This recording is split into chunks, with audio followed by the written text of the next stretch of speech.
Today we'll be looking at Lord of the Rings mods, and I've been waiting to make this video for a long time.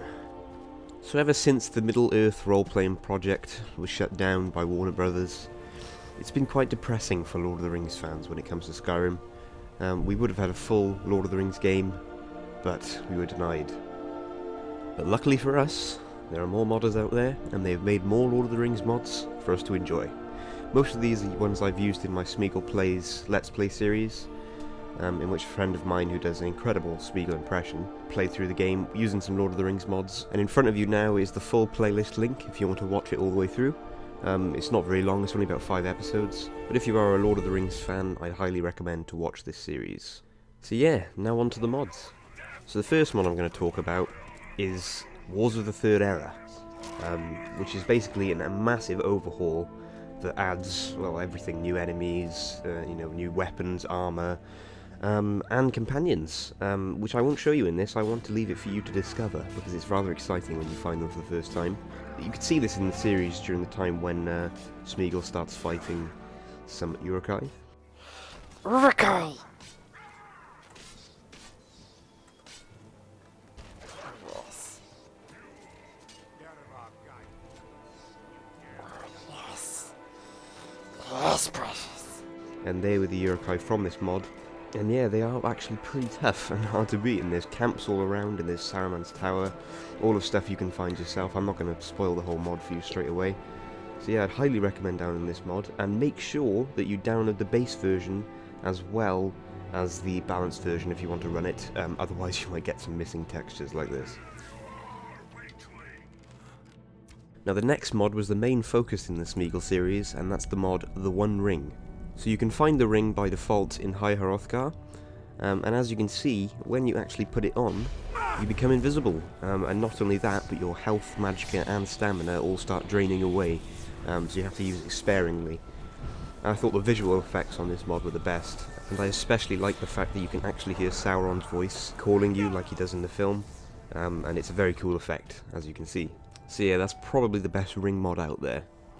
So if you've just got the ring from High Hrothgar and you're heading back down the mountain, you might come across something called the Moon Forge.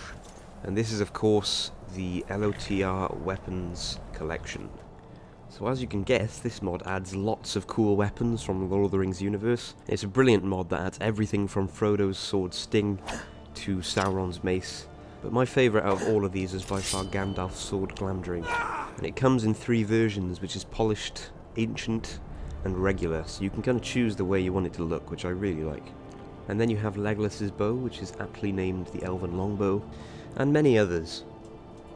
And of course, you can have a lot of fun with Sauron's mace, because it does fling people around like crazy.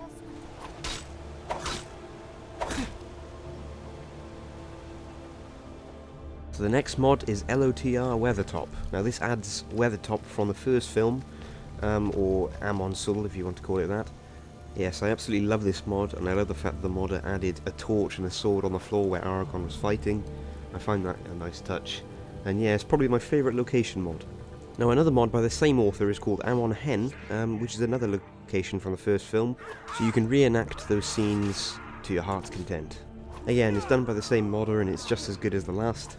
I still prefer Weathertop though, because it's kind of a cooler place than Amon Hen. And finally we have by far my favourite mod out of all of these, which is the Hobbit Hole. Now this used to be my player's home for a long time. The exterior alone is enough to download this mod. It looks great, and the inside looks even better. You've got plenty of storage space for all your crap, and yeah, it's a pretty cool little house really, and a great little add-on if you're trying to make your game more like Lord of the Rings, I guess. Now there are plenty more mods to do with Lord of the Rings. You can just search on Nexus Lotr, and it'll come up with a couple of hundred at least. The reason I haven't showcased any more is because these are my personal favourites. There's plenty more mods out there. Another one I'd mention is the Nazgul race. Lets you play as Nazgul.